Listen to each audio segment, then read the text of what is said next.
वालेकुम crime update में लियाकत तुसी वेख रहे हो मेरा यूट्यूब चैनल। कसूर डाकुओं ने दौरान वारदात मियाँ बीवी नूं यरगमाल बना के मियाँ दे सामने बीवी नूं जिनसी ज्यादती का निशाना बनाया। बाद दे विच सीसीडी पुलिस ने इन्हां डाकुआं दा की हल कढ़िया और मंडी बहावलदीन दे विच सीसीडी पुलिस मुकाबला होया, उत्थे एक डकैत पार होया। मुकम्मल तफसील दे नाल डिस्कस करांगे। साडे चैनल सबसक्राइब करो, बैल आइकन बटन नूं प्रेस करो और वीडियो नूं शेयर करो।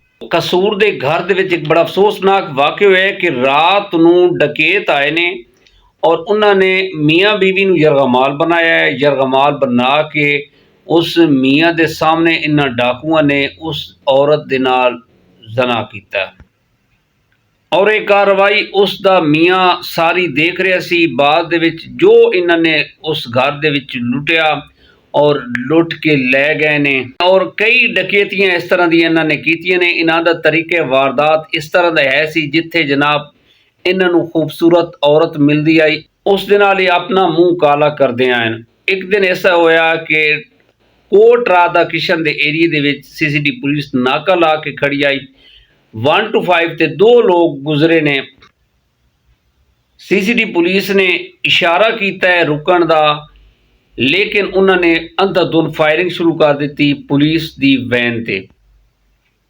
अगे जाके झाड़ियां छुपे ने, पुलिस इन्हां दा ताकुब कर रही सी। उत्थे जाके फिर मुकाबला होया सीसीडी पुलिस दे नाल।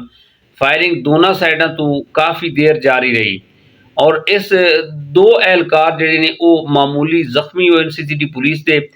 अचानक एक साइड तो फायरिंग बंद हुई, फिर सीसीडी पुलिस ने फायरिंग बंद कर दी और इन्हां दी लाइटां दे नाल सर्च ऑपरेशन शुरू कर दिता। देखा तो 2 जिहड़े डकैत हैं वो जख्मी हालत विच पाए गए। इन्हां नूं फिल फौर हॉस्पिटल शिफ्ट किया, लेकिन जख्मां दी ताब ना लांदे होए इन्हां दी रस्ते दे विच हलाकत हो गई। अच्छा, इन्हां डकैतां दी शनाख्त कुछ इस तरह है।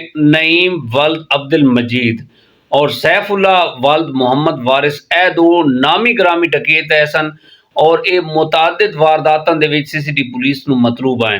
कसूर दे विच दौरान डकैती औरत नूं हवस दा निशाना इन्हां ने बनाया सी। ये 2 डकैत शामिल हैं उस वारदात दे विच और जिहड़े अपने कैफे किरदार नूं पहुंच गए। बड़े खतरनाक डाकू हैं। कोट राधा किशन कसूर और बाकी जिहड़ी तहसीलां हैं वो महफूज नहीं सी और यही डकैत है सन जनाब जिहड़े सीसीटीवी कैमरे दे विच भी 1-2 वीडियो दे विच आए ने जिथे इन्होंने वारदातां कीतियां ने।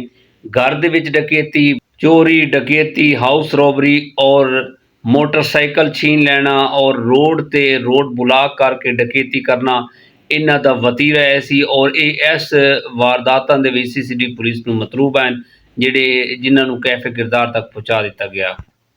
जी दोस्तों, बड़ा अफसोस होंदा है कि एक वारदात करते हैं और दूसरा इज्जत ते नफ्स ते हथ पैंदे ने। यह बहुत घटिया हरकत है इन्हां दी। पैसे तुसां लै लैन, जेवरात लै लैन और बाकी इज्जत दे नाल तुसीं खेलिया है, यह बड़ी घटिया हरकत है। लेकिन अलहमदुलिल्लाह असीं बड़े मुतमैन हाँ इस सीसीडी ते बड़े पुर उम्मीद हाँ। यकीन करो कि इन्हां ने आके इस जिहड़े गरीब जिस तरह वारदात इन्हां ने कीती है और इन्हां दे जिहड़े जराइम इन्हां ने कीते ने इन्हां नूं कैफ किरदार तक पहुँचाया गया है। और दूसरी जिहड़ी वारदात जिहड़ा दूसरा मुकाबला होया है वो मंडी बहावलदीन दे विच होया। अक्सर ये होंदा है कि रात नूं ये वारदातां करदे ने ते रात नूं साडे जिहड़े इदारे ने वो साडी हिफाजत करदे ने और साडे जिहड़े चौराहे हैं साडे शहरां दे उत्थे जनाब ये नाके ला के इन्हां जिहड़े डकैत हैं इन्हां नूं जनाब ये सबक सिखांदे ने। सीसीडी पुलिस रात नूं गश्त कर रही है मंडी बहावलदीन और मोटरसाइकिल गुजरे है।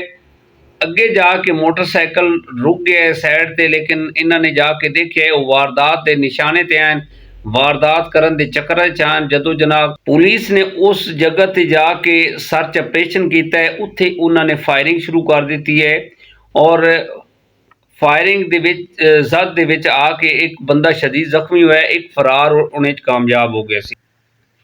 जदों इहदी शनाख्त हुई तो यह संगीन मुकदमे दे विच सीसीडी पुलिस नूं मतलूब आ। इस डकैत दा नाम सी मुहम्मद नवाज और ये चक सईदा दा रहने वाला सी और ये काफ़ी मुकदमे दे विच सीसीडी पुलिस नूं मतलूब आ जिहड़ा मुकाबले दे विच फुल फराई हो गया।